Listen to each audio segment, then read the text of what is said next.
Bismillahirrahmanirrahim. Qala al-muallif rahimahullahu ta'ala wa adama naf'a bihi wa bi barakati 'ulumihi wa bikum fid dharaini amin Allahumma amin. Faslun ay hadha faslun, bermula ini itu fasal. Walladhi yanqudu, dan bermula yang membatalkan apa, alladhi al-wudu'a akan wudu itu khamsatu asya'a, 5 perkara. Rupanya yang pertama, ma kharaja minas sabilaini, ma sesuatu, kharaja yang telah keluar apa, ma minas sabilaini dari 2 jalan.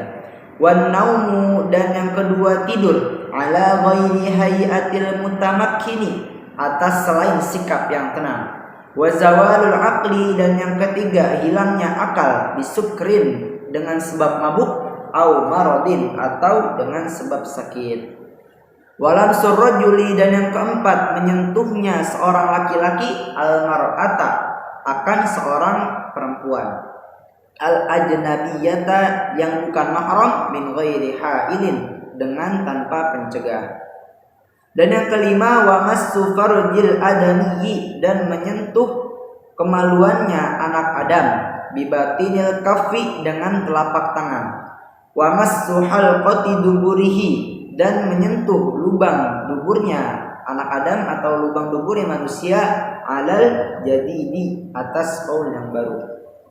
Assalamualaikum warahmatullahi wabarakatuh. Pemirsa Istana Al-Quran Channel dimanapun berada yang mana, semoga kita dirahmati Allah Subhanahu wa ta'ala.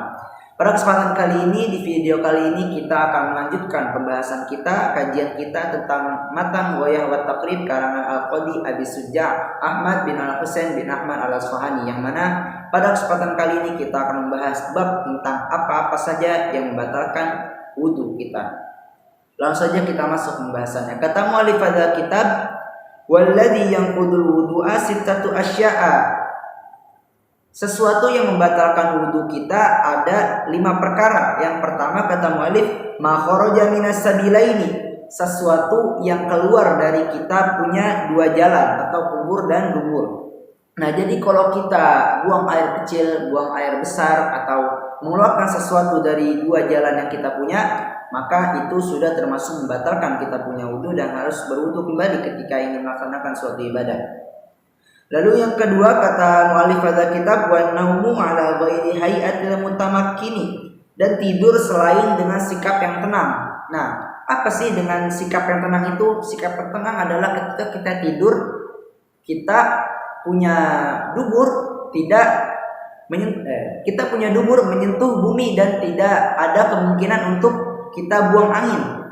Nah, contoh, kita punya wali-wali Allah, kita tahu mereka sholat subuh dengan wudunya sholat isya, tapi mereka tidur dalam keadaan tenang, dalam keadaan duduk yang tenang dan tidak menyebabkan untuk buang angin.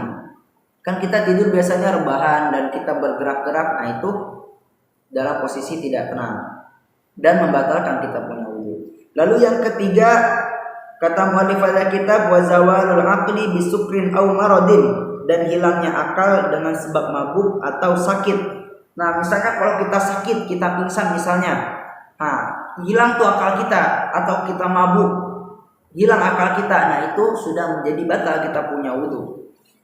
Lalu yang keempat, walam surrajuli al-mar'ata, dan menyentuhnya seorang laki-laki akan seorang perempuan, al-ajnabiyata yang bukan mahram, min ghairi hailin dengan tanpa pencegah. Nah, kalau kita menyentuh seorang perempuan yang sudah balik, misalnya perempuan yang sudah balik yang bukan mahram kita dan tanpa penghalang.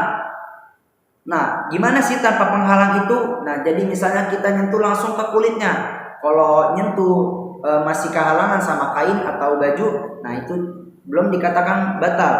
Nah, lalu yang bisa kita garis bawah di sini adalah al-ajnabiyata yang bukan mahram. Yang bukan mahram berarti yang boleh kita nikahin. Contohnya sepupu kita atau orang lain. Nah, kecuali kalau kita misalnya nyentuh kita punya ibu, nah itu bukan termasuk al-ajnabiyata karena ibu kita gak boleh kita nikahin. Lalu yang kelima, kata mu'allif hadzal kitab, wa massu farjil adamiyyi bi batinil kaffi, dan menyentuh kemaluan anak Adam dengan telapak tangan atau kemaluannya manusia ya.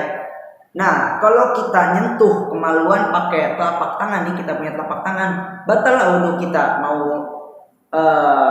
kita punya sendiri atau kemaluan orang lain, nah itu menjadi batal. Misalnya kesentuh gitu ya, itu menjadi batal. Nah, kecuali kita nyentuhnya pakai kita punya punggung tangan nih. Nah, ini kita nggak batal kalau kita nyentuh kemaluan pakai bagian yang di sini.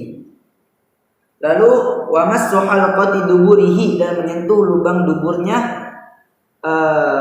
anak Adam ala danihi alal jadidi, atas qaul yang baru, atas qaul Imam Syafi'i yang baru, menyentuh lubang duburnya, lubangnya ya, bukan bokongnya tapi lubangnya.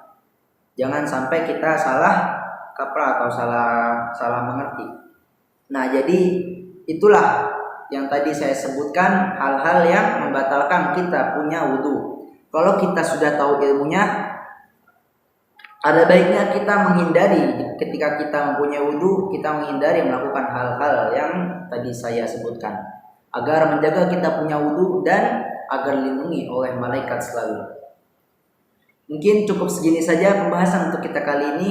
Di video selanjutnya saya akan membahas tentang hal-hal yang mewajibkan kita untuk mandi besar. Semoga bermanfaat.